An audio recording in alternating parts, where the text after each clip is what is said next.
It's crazy. It feels like you just asked me, hey, what are you having for Thanksgiving? And now it's, hey, what are you having for Christmas? And it's amazing just how fast everything is flying by. But I have my handy dandy holiday journal, and some of this is going to sound like a repeat from Thanksgiving. And if you have watched years past Christmas menu planning, you're going to be like, man, that sounds familiar. We just have a lot of the same stuff as tradition with a few new things sprinkled in.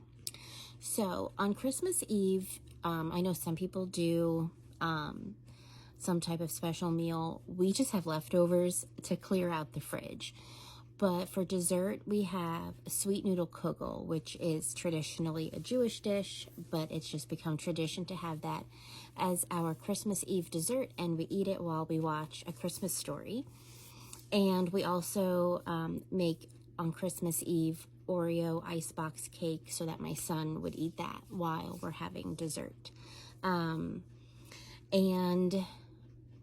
on Christmas Day morning, we have egg brunch casserole, and we just have like chocolate snacks and chips.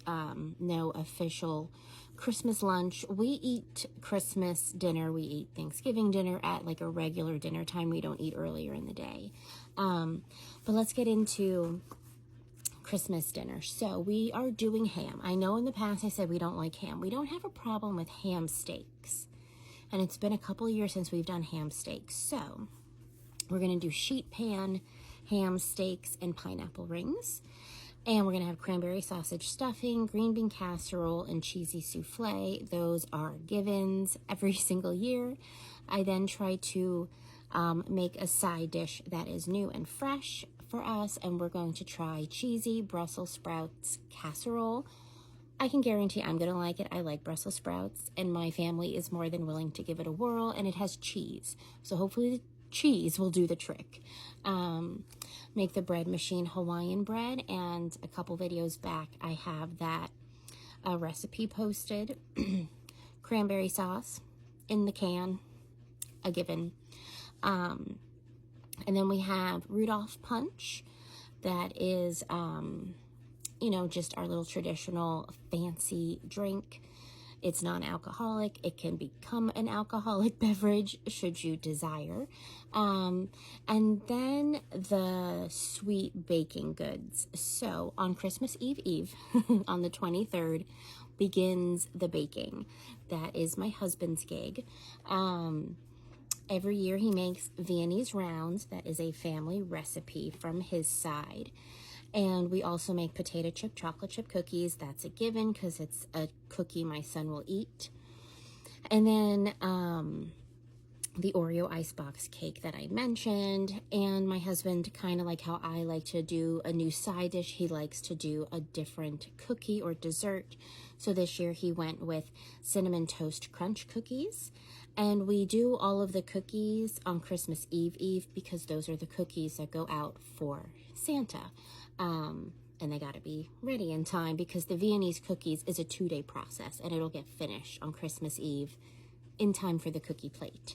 And our Christmas Day dessert after dinner, my husband went with a gingerbread poke cake.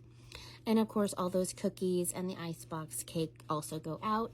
And then we roll ourselves to bed and eat leftovers for days, and that is fine with us. We love our holiday meal leftovers. So yeah, that is what we are going to have for Christmas this year. All right, well, if you guys have your menu plans all set up for Christmas, what are you having? Do you have any traditional foods like, oh, every year we eat this? I always really enjoy also seeing what I will say are unconventional Christmas dinners. You're going with your taco bar, your baked potato bar, you're getting Chinese food, you are, you know, having a barbecue. I don't know. I love seeing what people do for holidays. So yeah, share what you'll be doing. And I hope you are doing okay. I'll talk to you later. Bye.